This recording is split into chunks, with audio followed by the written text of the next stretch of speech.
BT with the BT Misano GP review. Let's get right to it. Listen, if you're ever gonna wave goodbye to the summer and welcome in the fall, which I hate the fall, but if you're gonna welcome in the fall, there's no place on earth better than the Rimini Coast and go to Misano GP. If you get a chance, it's worth it. Listen, I hate the fall. I hate the fall like it owes me money.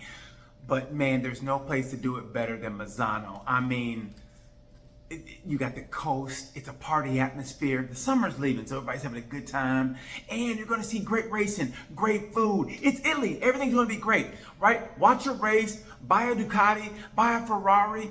I mean, just do it, just go to Italy. Anyway, let's get to the racing. Something I haven't done on this, and I'm surprised no one's told me, has inquired about, look at my vocabulary expanding, inquired about, is the sprint race. I don't talk enough about the sprint races and the racing in general. I don't pose this question early because somebody said break this up in segments, and I'm like, what? So you can't break it up. I'm being a jerk now. You know who I'm talking about. So you can't break it up in segments. Is that I haven't talked enough about the actual racing. Are you guys happy with the actual racing?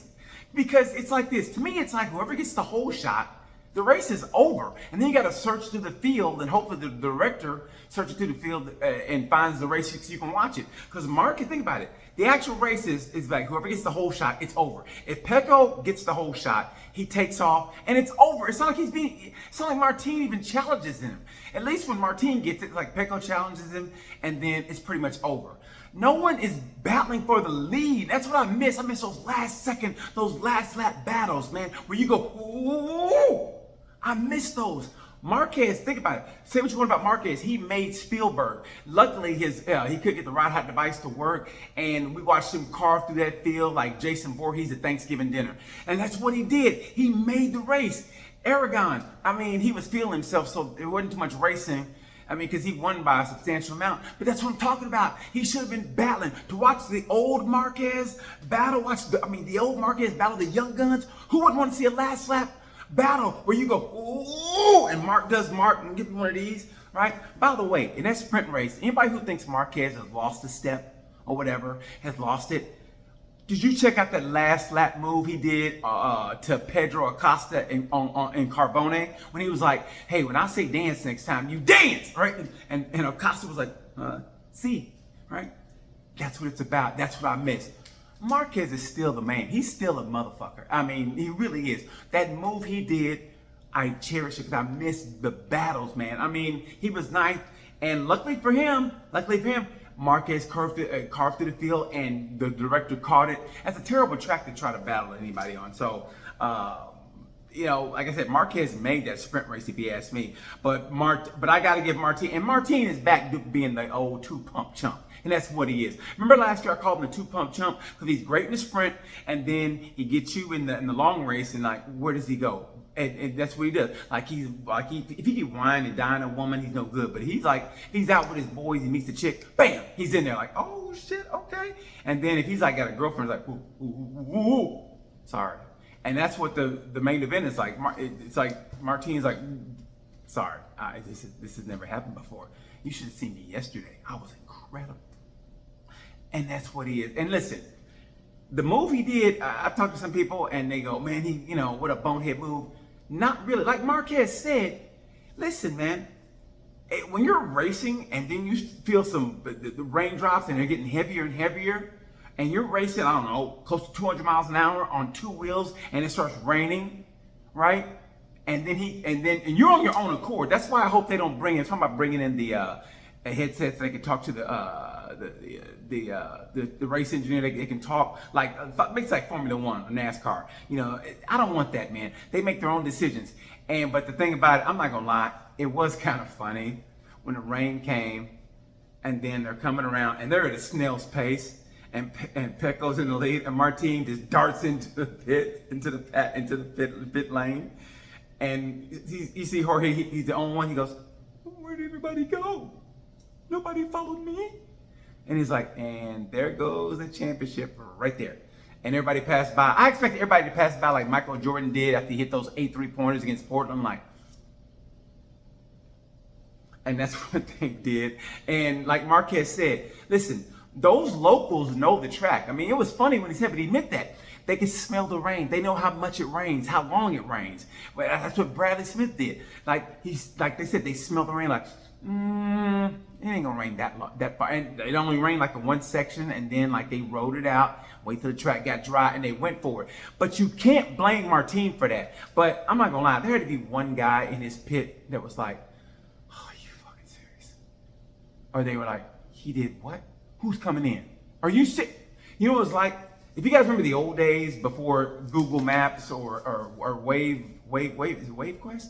Right? Or Wave, right? But in the old days, if you guys are younger than 30 and you're listening to this, there was a time when you actually had to know directions. You had a map and you looked like this, or you had to go to a gas station. And those people were the original Google Maps. People at gas stations knew shit, right? Because if not, I don't know if you guys have been on vacation with your parents back in the 70s or 80s, and then your dad had to make a decision, right? And even though you were like 5 or 6, you go, Daddy, you should have went that way. And your dad goes, shut up! And you go, and you're like this.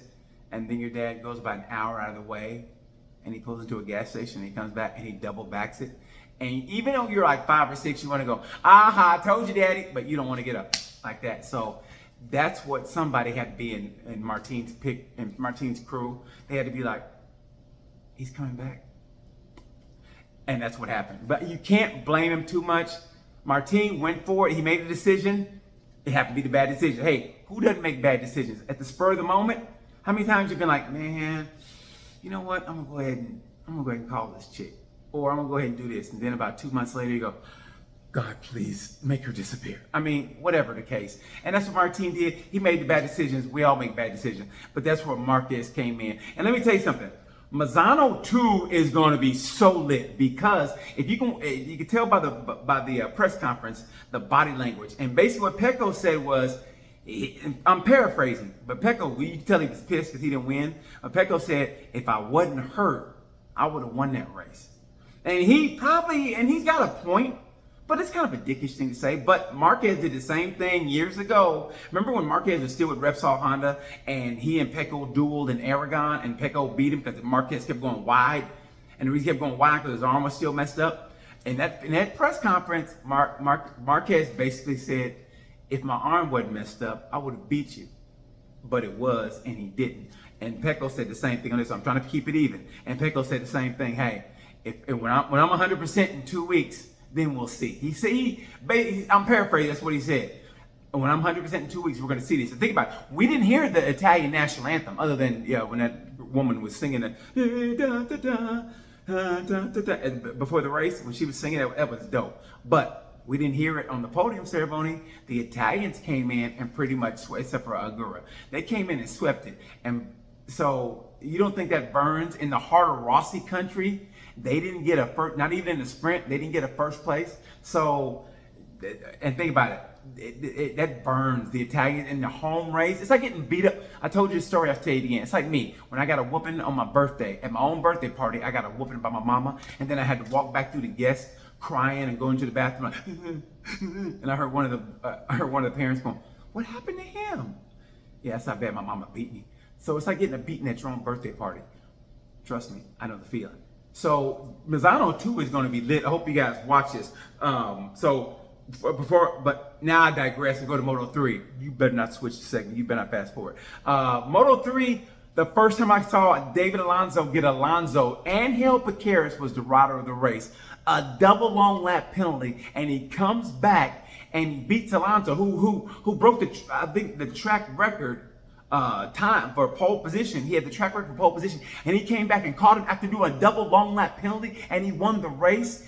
Alonso, and they beat Alonso up. I mean, to the point he got off the bike and he came in. I don't know if you saw the race. He came and he was pissy. But you know what that was like? Angel Piqueras, and he is a beast. If you get a chance, wake up early. Trust me, it's worth watching. Angel Piqueras is turning to the beast that I saw him in when he was at Red Bull Rookies Cup. Yeah, I'm a dork. I watch everything. He basically is that kid you throw out of a bar, right? He comes back, you throw him out again, and then he finds some dudes to hang out with, and he eventually makes his way in the bar because he's with those people, and he finds the toughest dude there. Go, hey, you want to fight? And they go, yeah, let's fight. And he beats the dude up. That's what Piqueras did. Piqueras was that dude. He's the rider of the race. Watching him later on in the year, it's a little too much, too little, too late to try again to win the championship. but watch what he does. He could take points away from Alonso. And now Ortola and Colin Bahre, they need to get a winning streak going. I don't think they'll do it, but you never know. It's racing. Anyway, so rider of the race goes to Angel Paceres. Heartbreak goes to David Alonso. Moto 2 rider of the race, I'm going to say, goes to Sergio Garcia. They showed him crying, man. I mean, listen, it's something to see a dude cry. Like when they showed Michael Jordan crying when he won the championship against Seattle, and he was crying, and you see him on the floor, and it's like, oh, Mike's crying. But then when they showed the documentary and they played the audio, and you can hear him like, and there's something about a grown man crying. Ladies, don't get jealous. There's something when a grown man cries, it just hits harder, and that hit hard. So Sergio Garcia, he's my rider of the race. He came from 24th to 12th. He's my rider of the race. My heartbreak goes to Celestino Vietti at home, on your home track, Italian soil, and he crashes out. Damn, bro. And MotoGP rider of the race goes to Marc Marquez. Heartbreak goes to Jorge Martin. Martin's doing a great job. The two-pump chump is doing a great job of acting like he still got it together. Like, hey, you know, I'm still leading by 5 points, so, you know, we come back next week. And he says that, but, you know, inside he's like, you ever been embarrassed, but you got to act like you're not embarrassed? Like, one time I went to a dance with a girl, and she ended up, like, kind of not leaving, but dancing with another dude.